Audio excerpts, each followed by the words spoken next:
అసలు ఇండియన్స్ అంటే అసలు మీరు ఇండియన్సా అని నేను క్వశ్చన్ చేస్తున్నా. మీరు ఇండియన్సా? భారత స్వాతంత్ర ఉద్యమంలో పాల్గొన్నవా? అమిత్ షా తండ్రి గాని తాత గాని? ఆంగ్లేయులకు చిట్టి ఎవరు రాసిండ్రు? గాంధీని ఎవరు చంపిండ్రు? ఇందిరాగాంధీని ఎవరు చంపిండ్రు? ముస్లింలు చంపిండ్రా? ఈ బ్యాంకులను ఎవరు దోసుకున్నారు? ముస్లిం దోసుకున్నారా? లలిత్ మోడీ ముస్లిమా? నీరవ్ మోడీ ముస్లిమా? విజయ్ మాల్యా ముస్లిమా? అమెరికాలో 40 లక్షల మంది ఎన్ఆర్ఐలు ఉన్నారు. మోడీ గారు, అమిత్ షా గారు. అట్లనే మీ హిందువులు ఇండియన్స్ ని మా దేశంకి వెళ్ళి నీ గుద్ద మీద కానీ ట్రంప్ గాని వెళ్ళబోతే వాళ్ళు ఎక్కడొచ్చి ఉండాలి? ఆ 40 లక్షల మంది ఎక్కడ ఉండాలి? ఇతర దేశాల్లో ఉన్నటువంటి భారతీయులను కోట్లాది మందిని మీరు ఇండియన్స్ మా దేశంలో ఉండొద్దని ముస్లిం దేశాలు వెళ్ళబడితే ఎక్కడ ఉండాలి? ముస్లిం కా ఇరానీ చాయ్ బిర్యానీ అయితే మంచిగా ఉంటుంది, ముస్లింలు మంచిగా ఉండరు. ముస్లిం దేశాల పెట్రోల్ బాగుంటుంది, ముస్లింలు బాగుండరు. సౌదీ రాజుతోటి అలై బలై బాగుంటుంది, ముస్లింలు బాగుండరు. క్రిస్టియన్స్ బాగుండరు, కానీ రఫేల్ విమానాలు క్రిస్టియన్లు కావాలి. క్రిస్టియన్ దేశాలు బాగుంటాయి, కానీ వాళ్ళు కనుగొన్న విజ్ఞానం అంతా కావాలి. ఏం కనుగొన్నారా మీరు? ఓకే, నేను హిందువునే, నేను బీసీ హిందువును. మోడీ గారు నువ్వు బీసీ అంటున్నావు కదా, బీసీల కోసం ఏమైనా చేసినావా? ముస్లింలను పక్కకు పెట్టు. సరే, వేళ మా మతస్థులు కదా, మా బీసీల కోసం ఏం చేసినావు? మా ఎస్సీల కోసం ఏం చేసినావు? ఏమన్నా రిజర్వేషన్ పెట్టినావా? వీపీ సింగ్ మండల్ కమిషన్ వస్తే మీరేం చేశారు? మీరు కమండలని అయోధ్య ఉద్యమం తీయలేదా? మీరు బీసీలకు అనుకూలమా?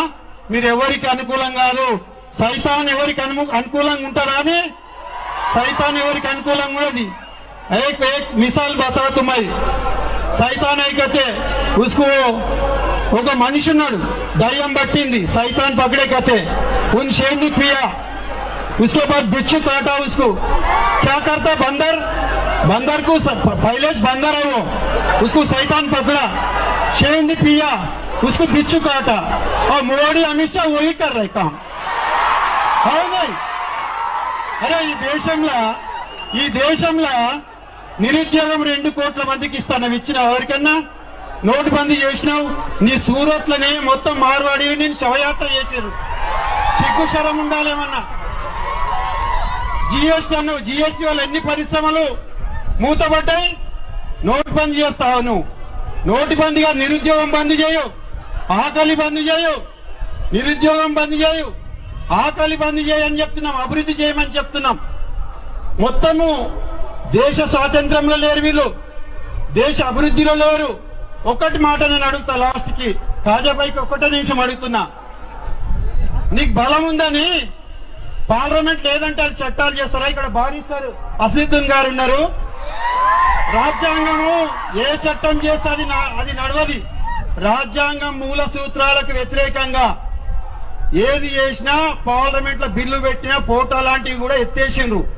డాక్టర్ బాబాసాహెబ్ అంబేద్కర్ గారు ఒక సందర్భంలో చెప్పాడు, నన్ను నా రాజ్యాంగాన్ని బతికించండి, నేను బతికినట్లే. నా రాజ్యాంగాన్ని చంపితే నేను చనిపోయినట్టే చెప్పిండు. ఇప్పుడు మనం అంతా ఏం చేద్దాం? అంబేద్కర్ రాసిన రాజ్యాంగాన్ని కూడా మనం బతికించాలి. అప్పుడే ఈ ఇండియా కూడా అన్ని మతాలు, అన్ని కులాలు కూడా బతుకుతాయని నేను భావిస్తున్నా. మనం అందరం కూడా ఇంతకుముందు మల్లేష్ గారు చెప్పిన ఇవన్నీ కహానీలు వద్దు బాయ్. భారత్ డెవలప్ చేస్తే చేయండి, ఇంకోసారి కూడా అవకాశం తీసుకోండి. లేదంటే మిమ్మల్ని భారత్ నుంచే బీజేపీని పక్కకు ఎక్కడికి వెళ్ళొచ్చిరో పంపించాల్సిన అవసరం ఉంది. ఒకటి మనం ఇంకోటి రెచ్చగొడుతున్నాం. కాంచీరామ్ సాబ్ పెద్ద మనిషి, ఒక మనిషి మాకు, నేను గతంలో బీఎస్పీలో కూడా పనిచేశాను. గాలియా దియేతో తాలియా బస్తా, గాలియా దియేతో తాలియా బస్తా. మనం ఒకటి ఆలోచన చేయాలి. ఒకటి అన్నిటికంటే బుల్లెట్ కంటే ఒకటి, వన్ ఓట్ వన్ వాల్యూ. ఎవరికి ఓట్ వేయాలనో మీకు తెలుసు. పార్లమెంట్ లో ఎవరైతే దొంగలు సిఏబి ఉండే, అప్పుడు సిఏబి పోయి సిఐ అయింది. ఆ దానికి ఎవరైతే ఓట్లు వేసిర్రో మీరందరూ గుర్తుంచుకోవాలి. ఎన్ఆర్సీ ఉండాలని, సిఐఏ ఉండాలని ఏవైతే పార్టీలు మద్దతు చేసినాయో ఆ పార్టీలన్నింటినీ భారతదేశం వైపుకు అవతలికి పారగొట్టాలి. ఒకటి జ్ఞాపకం ఉంచుకోండి. కేసీఆర్ గారు సెక్యులర్ ఉన్నారు కాబట్టి మనం ఇంకా సెక్యులర్ పార్టీలతోటి ఈ భారత రాజ్యాంగాన్ని మనం రక్షించుకోవాలి. We are true Indian. జై భారత్, జై భీమ్, జై పూలే.